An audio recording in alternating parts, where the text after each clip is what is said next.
నర్మదని gap లేకుండా ఏడిపిస్తాను. నా బా అంటే నాకు పానం. అలాంటి నా బా నన్ను అసహించుకోవడానికి, నా కాపురం కూలిపోవటానికి కారణమైన వాళ్ళిద్దరిని అంత తేలిక వదిలిపెట్టనా? నా జీవితంలో లేని సంతోషాన్ని వాళ్ళ జీవితంలో ఉండనిస్తానా? నా బతుకుల్లో లేని కాపురాన్ని వాళ్ళ బతుకుల్లో ఉండనిస్తానా?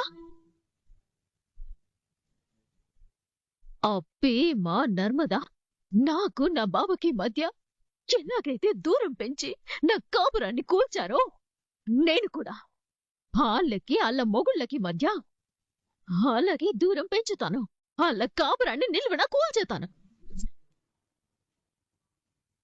ఇక నుంచి నాకు ఆ రెండు జంటల మొగుడు పిల్లల మధ్య గొడవలేటి విడగొట్టడం తప్ప వేరే పని లేదు, ఉండదు.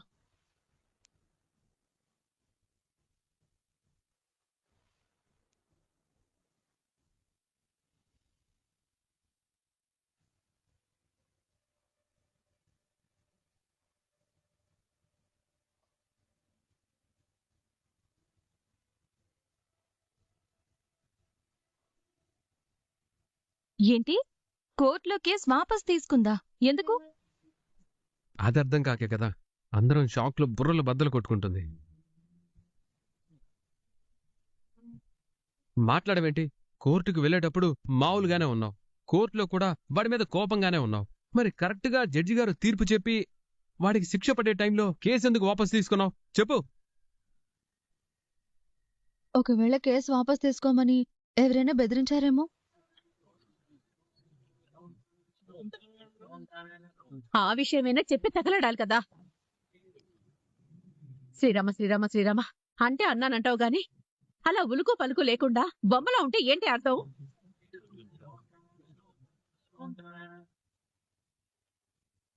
ఏం జరిగిందో, కేసు ఎందుకు వెనక్కి తీసుకున్నావో చెప్పి చావు.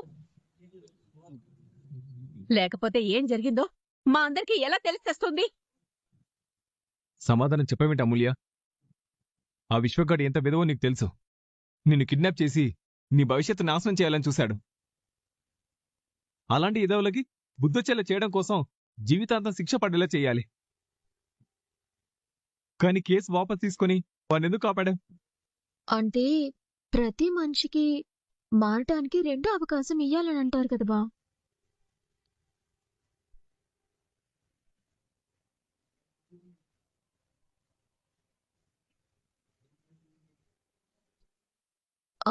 అందుకే విశ్వక్ మారుతాడని, అతనిలో మార్పు వచ్చేస్తుందని అమూల్య మంచి మనసుతో ఆలోచించి అతనికి అవకాశం ఇవ్వటం కోసం కేసు వాపస్ తీసుకున్నట్టుంది.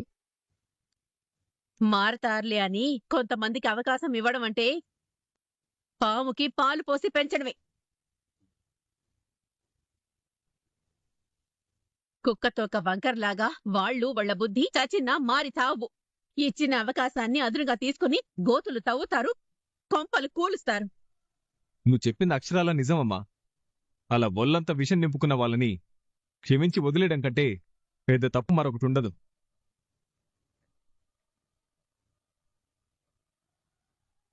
అలాంటి వాళ్లకు బుద్ధి చెప్పి ఎక్కడ ఉంచాలో, ఎంతలో ఉంచాలో అంతలోనే ఉంచడం చాలా మంచిది. పెద్దడా, మీరునండి.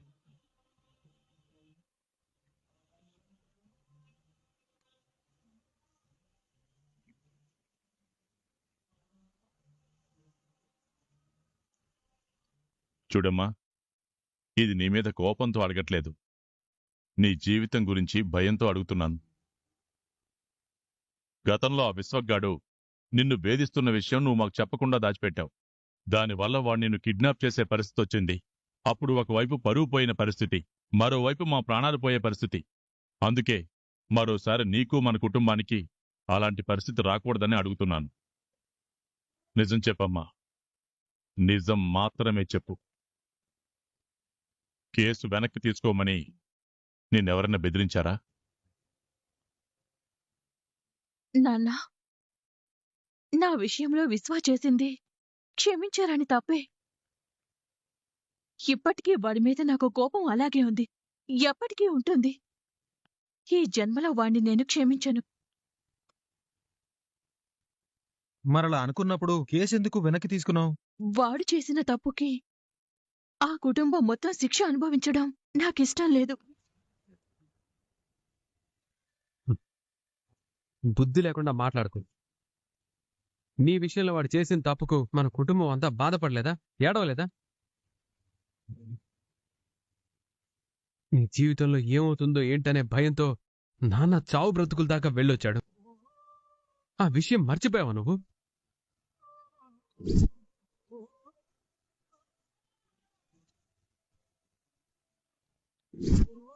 మర్చిపోలేదన్నయ్య.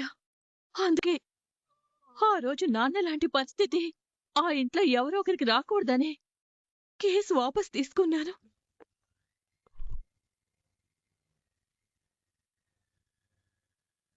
నాన్న, మనం ప్రేమ వదినని ఎంత ప్రేమగా చూసుకున్నామో, నేనక్కడున్న 4 రోజులు వాళ్ళు నన్ను అంత ప్రేమగా చూసుకున్నారు నాన్న.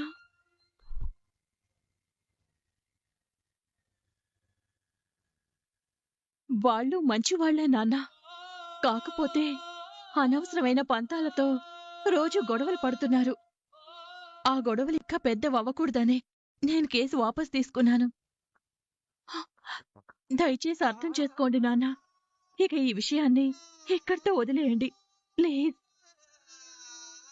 ఏంటి ఏంటి వదిలేసేది?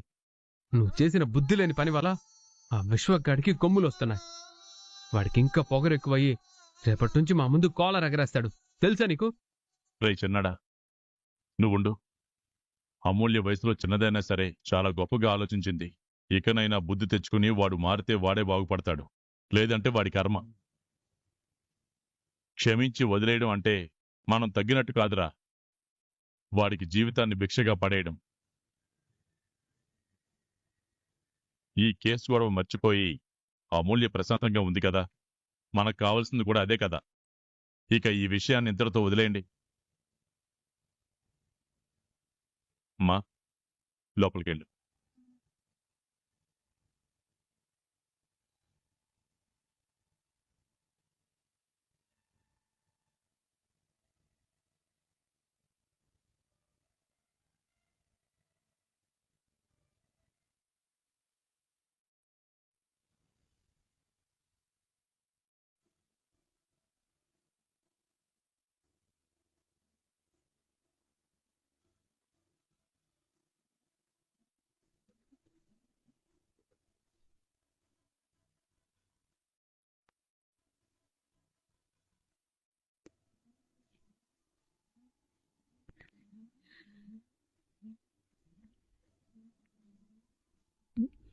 రే, ఇందాక నుంచి గమనిస్తున్నాను, కప్పను మింగేసే పాములా అలా చూస్తున్నావేంట్రా?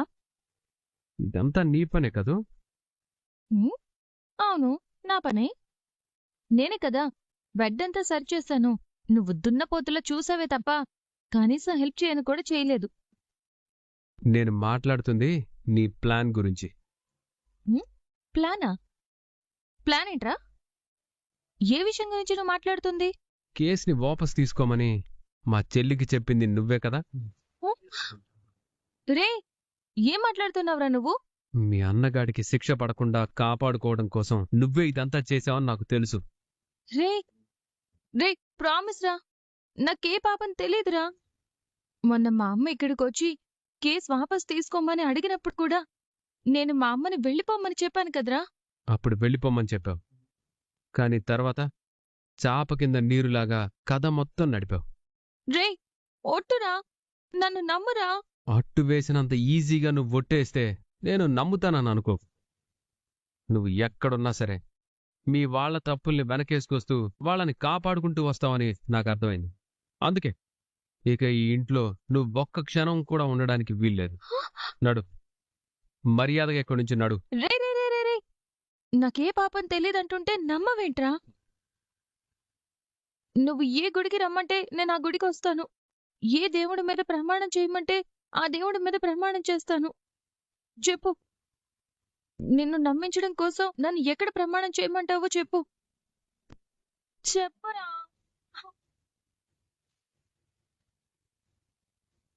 పెట్టావో చెప్పు. చెప్పరా.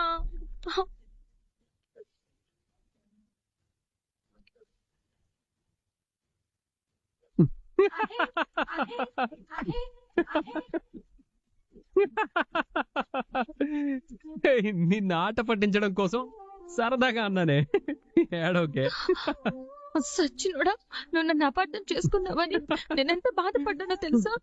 ఇలాంటి విషయాల్లో ఆట పట్టించి నన్ను ఏడిపిస్తావేంట్రా? నిన్ను ఏయ్, ఏయ్, ఏయ్, ఏయ్, ఆగవే రాక్షసి.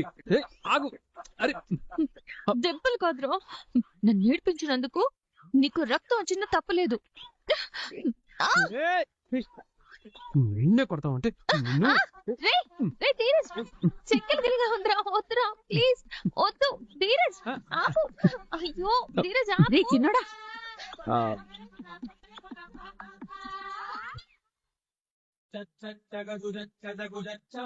బాబు స్వాతిముత్యం, ఎక్కువగా గోకకు, గోడుకున్న రంగు పోతుంది.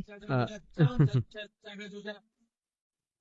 అంటే అన్నాను అంటారు గాని మీరింకా ఆ విశ్వగాడి విషయంలో గొడవ పడుతున్నారేమో అనుకుని కంగారుతో పరిగెత్తుకుంటూ వచ్చాను తెలుసా. హలో వేదవతి. ఏయ్, ఆహా, అత్తయ్య గారు, ఉమ్, వాళ్ళు గొడవ పడే స్టేజ్ ఎప్పుడో దాటేసి రొమాన్స్ స్టేజ్ లో రన్నింగ్ చేస్తున్నారు. ఆ, హా, చెప్పడానికేమో నేను గడసరి శివగామిని, నాకు అన్నీ తెలుసని కోతలకు వస్తారు. కానీ ఇలాంటి విషయాలు మాత్రం తెలియదు. ఇదిగో నా చిన్న కొడుకు కోడలి మధ్య బాగా సఖ్యత ఏర్పడిందన్న ఆనందంలో నువ్వేమన్నా నేను పట్టించుకోవట్లేదు. లేదంటేనా నాలోని అసలైన తెలుగింటి అత్తని చూపించేదాన్ని. ఇలాంటి బెదిరింపులు తప్ప ఏం లేదని నాకు తెలుసులే గాని. ఏయ్ నిన్ను, ఆ, ఇదిగోండి, మీరు ఇలా అత్తగారి పెత్తనం చూపించారనుకోండి, మీరు ఆనందంతో గెంతులేసి ఇంకో హ్యాపీ న్యూస్ చెప్పను. ఆహా, ఆ, ఓకే ఓకే ఓకే ఓకే, అత్త కోడళ్ళం కాదు, ఫ్రెండ్. ఆ హ్యాపీ విషయం ఏంటో చెప్పవా? ఆ, మొన్న ప్రేమకి లాటరీలో 10 లక్షలు వచ్చాయని, ఆ డబ్బుతో కారు కొన్నామని చెప్పారు కదా. అవును. అసలు విషయం లాటరీ కాదు. ఏయ్, వదిన, అక్క, వదిన, అక్క, ఏయ్, ఎహె. మీరుండండి. వదిన, నువ్వు ఆ విషయం ఏంటో అమ్మా. చెప్పు. అసలు విషయం అక్క, అక్క, వదిన, వదిన, please వదిన, అక్క, please. వద్దక్క. చిన్నోడా, అమ్మా, నువ్వు ఆగు. నువ్వు సైలెంట్ గా ఉండు. వదిన, నువ్వు ఆ విషయం ఏంటో చెప్పు. వాళ్ళ ఆయనకి కారు కొనివ్వడం కోసం ప్రేమ డాన్స్ కాంపిటీషన్ లో పాల్గొనింది. ఆ, ఆహా, ఆ ప్రైజ్ మనీతోనే ప్రేమ వాళ్ళ ఆయనకి కారు కొనిచ్చింది.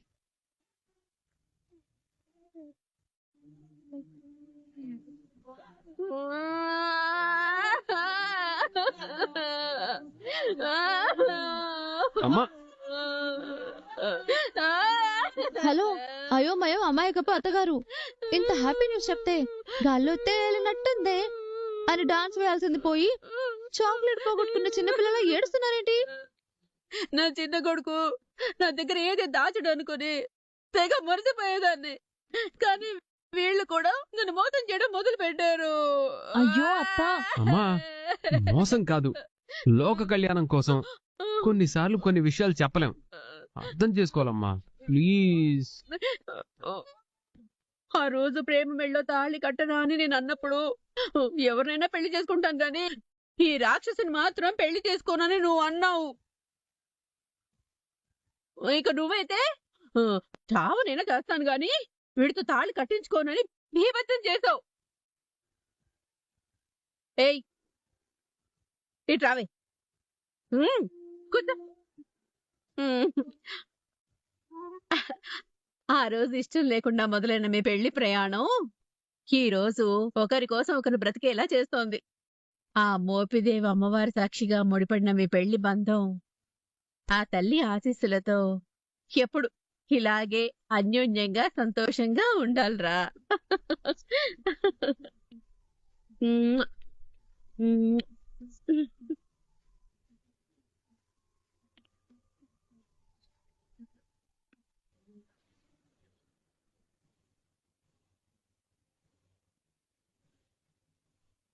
అదే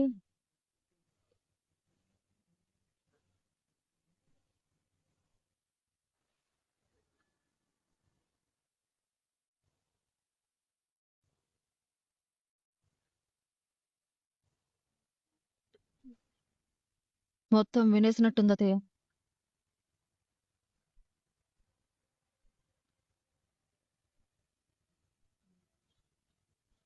ఏయ్ మారవా నువ్వు? ఇలా దొంగచాటుగా వినే బుద్ధి మార్చుకోవా? ఆ?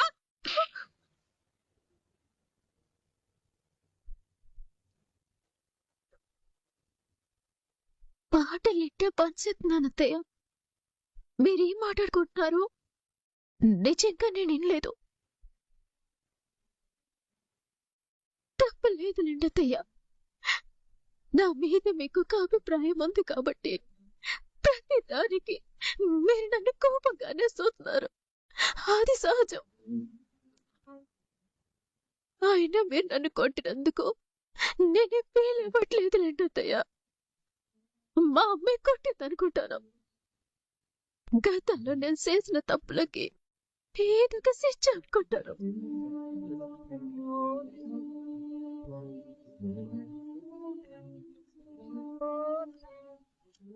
అత్తయ్య అత్తయ్య, వల్లి అక్క మన మాటలు వినలేదులే. టెన్షన్ పడాల్సిన అవసరం లేదు. అమ్మా ఈ విషయాలన్నీ పక్కన పెట్టి ఒక విషయంలో నువ్వు హెల్ప్ చేయాలమ్మా. ఏంటా అది? ప్రేమని పోలీస్ కోచింగ్ అకాడమీలో జాయిన్ చేయాలి. ఏదైనా మంచి సందర్భం చూసి నువ్వే నాన్నకి చెప్పాలమ్మా. బాబోయ్, మీకు దండం పెడతానురా, నన్ను వదిలేయండి. అమ్మా అమ్మా నేను చెప్పను.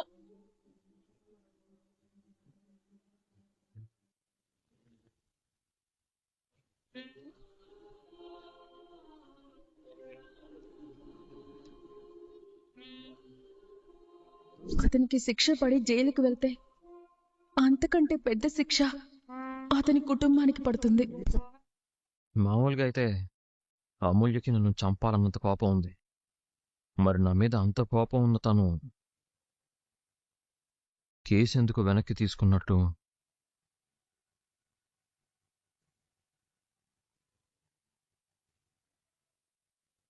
ఏంట్రా, అమూల్య కేసు ఎందుకు వెనక్కి తీసుకుందని ఆలోచిస్తున్నావా?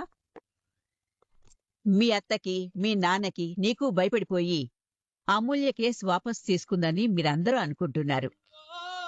భయంతో కాదురా, మీ అమ్మ బతిమిలాడుకుంటే అమూల్య కేసు వెనక్కి తీసుకుంది.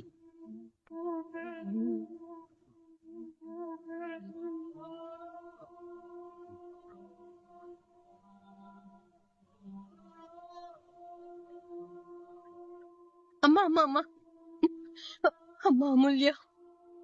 అయ్యో అత్త, ఏంటిది? లేవండి. పెద్దవాళ్ళు ఇలా చెయ్యొచ్చా? నా కొడుక్కి క్షమాభిక్ష పెట్టమ్మా. వాడి జీవితాన్ని జైలు పాలు కాకుండా కాపాడమ్మా. అత్త, మొన్న మీరు మా ఇంటికి వచ్చి అడిగినప్పుడే నాన్న తేల్చి చెప్పారు కేసు వెనక్కి తీసుకునే ప్రసక్తే లేదని. దయచేసి నన్ను ఇలా ఇబ్బంది పెట్టకండి ప్లీజ్. అమ్మా అమ్మా అమ్మా అమూల్య, ఒక్కసారి నేను చెప్పేది వినమ్మా. నీ కోపంలో అర్థం ఉంది, కానీ ఈ కన్నపేగు కూడా ఎంతలా తల్లడిల్లుతుందో ఒక్కసారి అర్థం చేసుకోమ్మా. అమ్మా, దేవుడు నాకు 2 పిల్లల్నిచ్చాడు. కన్న కూతురు కళ్ళెదురుగా ఉన్నా సరే ప్రేమగా 4 మాటలు మాట్లాడుకోలేని దుస్థితి నాది. పండక్కో పబ్బానికో నా కూతుర్ని సంతోషంగా పుట్టింటికి పిలుచుకోలేని కర్మ నాది.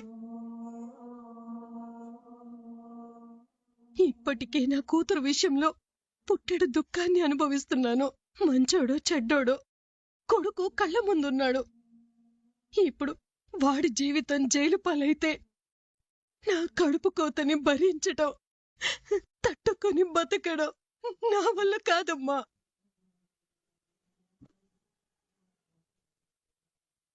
అమ్మా అమూల్య, నీ విషయంలో నా కొడుకు చేసింది క్షమించరాని పాపం.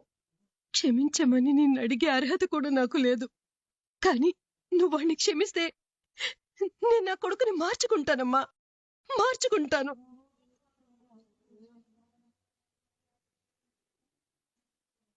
అమ్మా, నా కన్నీళ్ళని కడుపు కోతని అర్థం చేసుకో. కూతురు విషయంలో నరకాన్ని అనుభవిస్తున్న నన్ను కనీసం కొడుకు విషయంలోనైనా ఆ నరకం నుంచి నన్ను తప్పించమ్మా. లేదంటే ఆ బాధని మొయ్యడం ఈ కన్న పేగు వల్ల కాదమ్మా.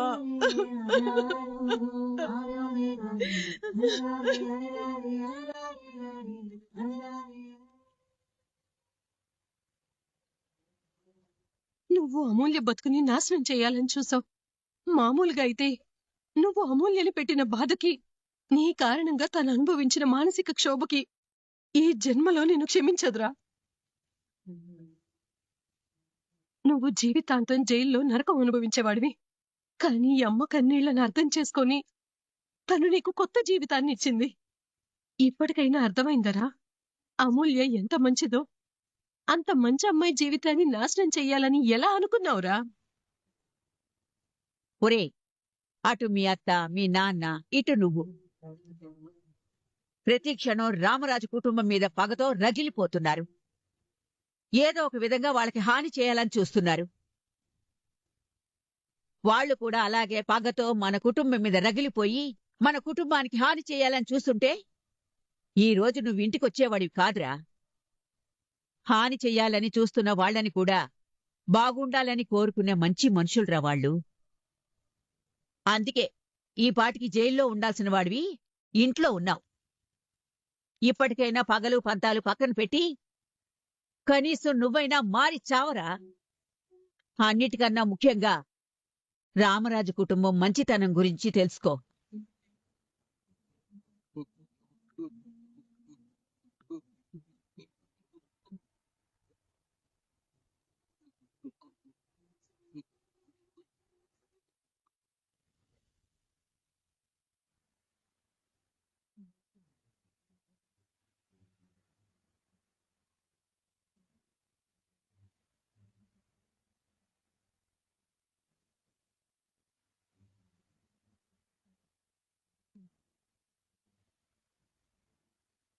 ఎక్కడికి?